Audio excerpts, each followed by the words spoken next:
symbol of excellence in sports entertainment. Hello everyone, we're Rob and Maddie from The Easy Degree. With Wrestlemania right around the corner, we've decided to give you a rundown of the card, or at least at time of recording, and give you our predictions for the grandest stage of all. The way we're presenting this list won't necessarily be the order you see on the day, as WWE can be notoriously protective of their plans. But let's get stuck in. The Old Faithful to start us off, a smorgasbord of wrestlers enter the ring, throwing each other over the top ropes until one wrestler is left standing. On top of the usual faces, you'll see some new blood in the form of EC3 and Heavy Machinery from NXT, as well as, under duress, Michael Che and Colin Jost from SNL Live. So we have a lot of new faces. No, we don't have a lot of new faces. You're doing so well. Keep it up, you got this. You got this. So we'll see a lot of familiar faces in this, and a majority of the women's locker room will be vying for position, including Asuka. One of the new faces we'll be seeing is Nikki Cross and possibly Lacey Evans, depending on if she wants to just saunter down to the ring or do something a bit more important. The major story in 205 Live has been a tournament to crown the #1 contender for Buddy Murphy's Cruiserweight Championship, after his successful defense of the title against Akira Tozawa at Elimination Chamber. Tony Nese, Buddy Murphy's training partner, went on to win the tournament, only to be brutally assaulted by his old buddy. Buddy. That works, right? That works. Roman Reigns has recently returned, victorious over his battle with leukemia, and he has recently beaten Bobby Lashley, Drew McIntyre, and Baron Corbin alongside his brothers of the Shield. Now, he was originally planning to have his first singles match against Baron Corbin, but since then he has been assaulted by Drew McIntyre, who has also beaten the crap out of Dean Ambrose, so it's getting a bit personal. I hate to say it, but I think it's going to be Drew. Oh, you think? Do you think they're going to continue the feud after Mania? I think that Drew McIntyre is going to go on to bigger and better things. But does WWE think there's bigger and better than Roman Reigns? Drew McIntyre is a fantastic wrestler in his own right, and this might just be the win he needs to really cement himself as Raw's top bad guy. Normally I would agree with you, but I don't think they're going to do that to Roman Reigns' first singles match after leukemia. Yeah. Is this the same WWE we're talking about? Oh, how the mighty have fallen. The greatest tag team in the world lost their titles at Elimination Chamber and failed to reclaim them at Fastlane. Following their loss to the Usos, Shane McMahon turned on his partner The Miz, delivering a brie? Here, have a brie. Shane went on to complain that he was tired of people asking what he can do for them, and decided he'd start living for himself, booking a match with The Miz at Wrestlemania to deliver even more punishment. Miz would later demand the match be turned into a Falls Count Anywhere match so he can fight for the honour of his dear old dad. Who do you think's going to win this highly charged dad-on-daddy issues battle? God, I can't believe I am a little bit invested in this feud. I'll be honest, I'm loving it. It's the first time we've seen a good guy Miz and a bad guy Shane. Oh, I much prefer bad guy Shane. I think Shane's winning. I actually think this might be the Miz's. They have done a pretty good job of making Miz likeable, and I think they're going to try and keep it going. Oh, I think they're going to try and keep it going. I just wonder whether this is going to be the end of the feud. A stranger one here. Randy Orton has taken offense that AJ Styles is claiming that SmackDown is the house that he built. Randy has said he's been there for much longer, contributed much more to the WWE, and it's time that AJ pays rent. AJ has promised to pay his due at WrestleMania, and I don't know about a fistful of dollars, but Randy might well get a phenomenal forearm.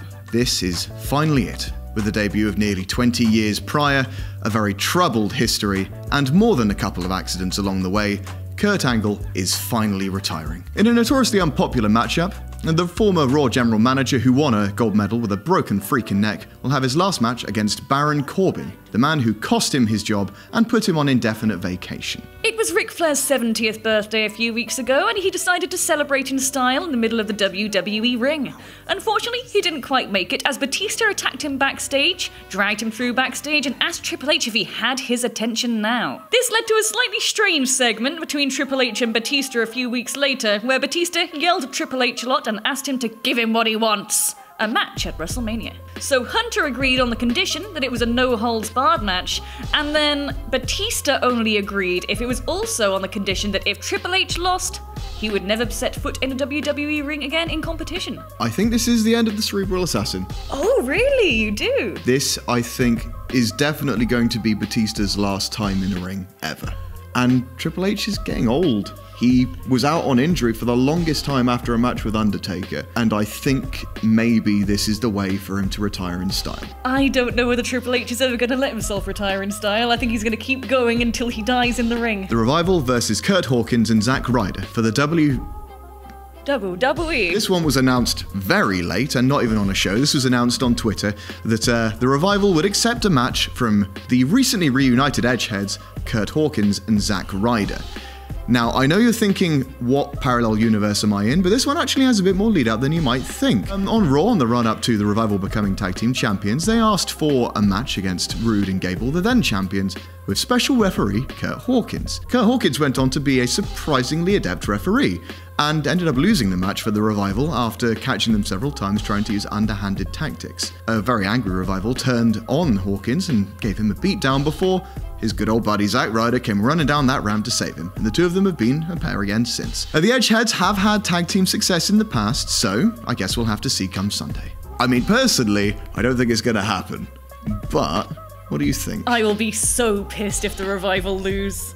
They shouldn't be here without any build-up. I do completely agree. I think the fact that this was announced over Twitter and not even on TV means that it's not going to be an important result. I think it's going to be a 2-minute match. The United States Championship has changed hands quite a lot recently, and it's currently in the hands of my boy, Samoa Joe.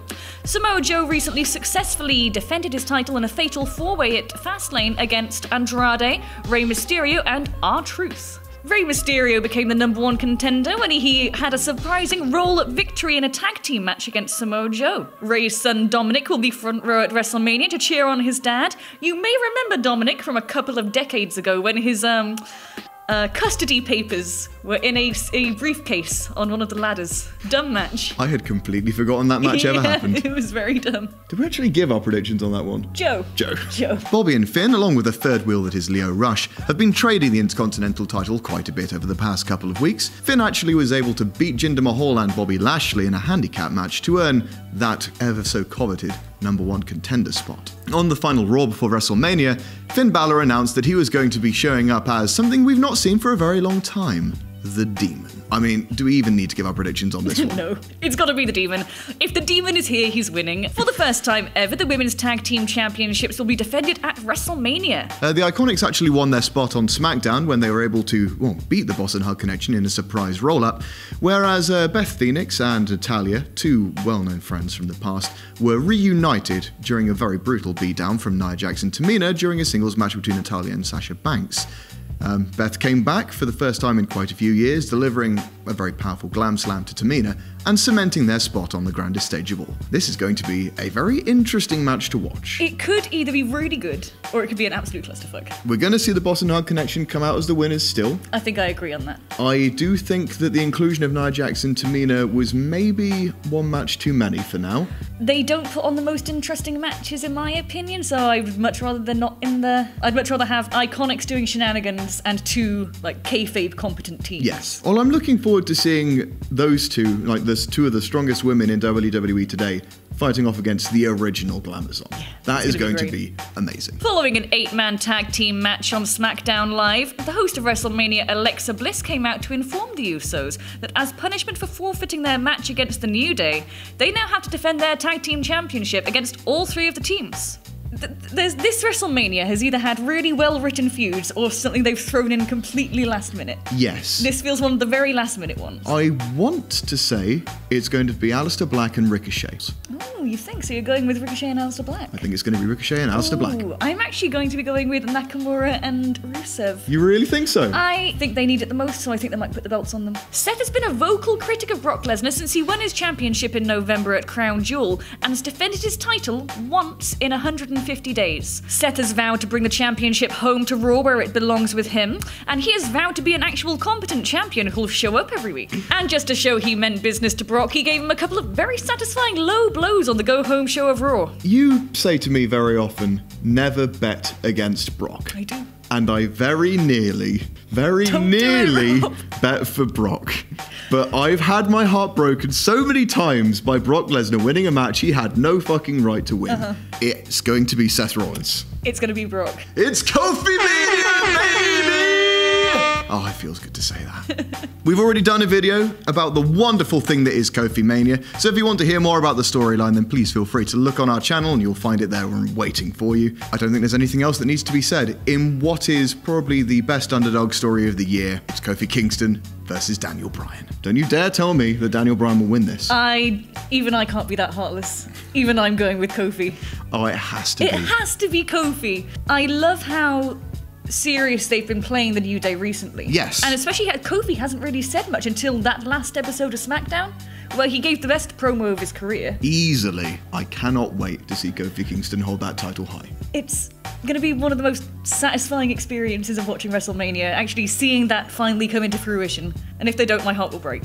Yeah, but to be honest, I'll probably be dead already from Brock Lesnar beating Seth Rollins, Yeah, so that's I true. won't be alive to see the disappointment. It's fine. Alright, let's get on to this shit show. That's right, in one of the hottest and most convoluted stories in WWE history. Where to start? Starting off at SummerSlam, where best friends Becky Lynch and Charlotte Flair entered the ring in a triple threat against women's champion Carmella. Christ, I can't believe it was Carmella way back then. Something that may sound familiar, Charlotte Flair got inserted into that match very, very late and ended up beating Becky and Carmella for the championship, incensing Becky, who turned on her best friend and, well, started a feud between the two of them that would lead them all the way to Evolution, where Becky would finally win the gold off of her ex-best friend. The man Becky Lynch, following her win, she led an invasion of Raw, squaring off against Ronda Rousey and sustaining a broken nose and a broken face in the process. Unfortunately, due to this, she had to be replaced at the next pay-per-view, Survivor Series, taking Charlotte Flair out of the Survivor Series team and putting her in a one-on-one match against Ronda Rousey. Yes, despite losing it by disqualification, Charlotte Flair then went on to use a kendo stick to deliver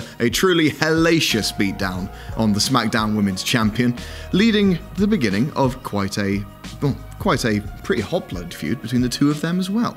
This would culminate in Ronda Rousey interrupting the match, pushing Becky and Charlotte off of a ladder and letting Asuka win the Women's Championship. Oh, yes, that was a good spot. That Yes, was it really was. good. Becky Lynch had a championship match against Asuka at the Royal Rumble, which unfortunately she lost. But she was a surprise last-minute entrance into the The Roaming Royal Rumble. We must have watched a very different pay-per-view. which she beat Charlotte Flair to be the last woman standing. She was able to take her choice of opponent at WrestleMania, but unfortunately she sustained a knee injury during the match thanks to Nia Jax. Again, damn you, Nia. Again, damn you, Nia. And here's where things get even more convoluted. Showing up on Raw a couple of weeks afterwards, she was told by Stephanie McMahon and Triple H that she had refused to see a doctor for her knee injury. And if she refused to see a doctor, she would be suspended. In the natural turn of events, Becky then proceeded to attack the two of them and was suspended. Obviously. Only to be reinstated a few weeks later by Stephanie McMahon, then immediately resuspended by Vince McMahon, only to be reinstated a couple of weeks after that by Stephanie McMahon, and then put in a match against Charlotte Flair to earn the chance to be put into the Women's Championship match at WrestleMania as a triple threat. Yep. But wait, there's more. So throughout this, Ronda Rousey has been getting a little bit annoyed at the angry crowd chants, so she decided to abandon her championship. She then came back the following week, said, "Sorry, I didn't mean it," and was immediately reinstated as champion by Steph. Meanwhile, Charlotte's been doing things on SmackDown. Yeah, that's right. In a very surprising last-minute booking on SmackDown, Asuka versus Charlotte Flair was a big match that happened, and Charlotte Flair went on to win, become yet again the SmackDown Women's Championship, which leads to a problem. A triple threat championship match with 2 belts. Oh no. So Stephanie McMahon did what any sane person would do and make it a winner-takes-all match. Whoever gets that final pin gets both titles. But it does mean that we are going to see, at the end of the day, Becky Lynch, the man, with both those titles above her head. Oh, you think? You think It this is gonna has happen? to be. Come on. I think it might be Ronda. So the reason I'm thinking this is because they've made it a winner takes all. They can't have Becky and Charlotte both having a championship, which is what I think they would do if they wanted to have the 4 horsewomen at the end. Like, if they were going to be doing that, that's what they'd do. I hope I'm wrong. I hope it's Becky. You and me both. Yeah. Now, there are a couple of other wrestlers that are worth mentioning because we know that they simply aren't in a match right now. One of them being Big Match John himself, John Cena. There is word that he already has a deal on the table for a big match at Mania, but he's being very, very tight-lipped about what that match might be. I personally think this is going to be the plan as it was from day one, and it's going to be the debut of Lars Sullivan at WrestleMania. Oh, really? Like, because he has an anxiety thing. I don't know whether WrestleMania is the place to do that for him. Lars Sullivan has apparently been in a very good place recently. That's good, I like Lars. And I think they will stick to the original plan, and they will give him one of the biggest debuts in WWE history. The other bet is that he will interrupt Baron Corbin on his way down to the ring and put himself in that match against Kurt Angle, which I think would be a very fitting end to that story. Yes. The WWE have been very, very clear that they don't want to have that match, so I'm not sure. Quite often when they're that adamant about something, it's because they're going to do it. Yeah, it's because that's what they're going to do. Other wrestlers who we haven't seen at all, in a quite shocking departure really, The Undertaker has apparently had no word of a WWE match. He has been seen in hotels nearby. As has Kane. As has, off TV for a very long while, Bray Wyatt. He's had a haircut now, apparently. He has, and he's had a baby. Oh, nice. What do you think is going to be our match of the night? Kofi Bryan. I have to agree, Kofi Bryan. This is going to be the culmination of a surprise, like out of nowhere, feel-good story. It has been a pleasure to watch, and again, I am looking forward to seeing Kofi hold that title high. It's going to be so satisfying. With that, those are our predictions for WrestleMania 35. We hope you agree with us. If not, then please feel free to argue with us. I'm very, very good at that. If you've enjoyed the video, please make sure to like, share, and subscribe to The Easy Degree. Click the notification bell to see more wrestling content from us in future, and have a good Mania.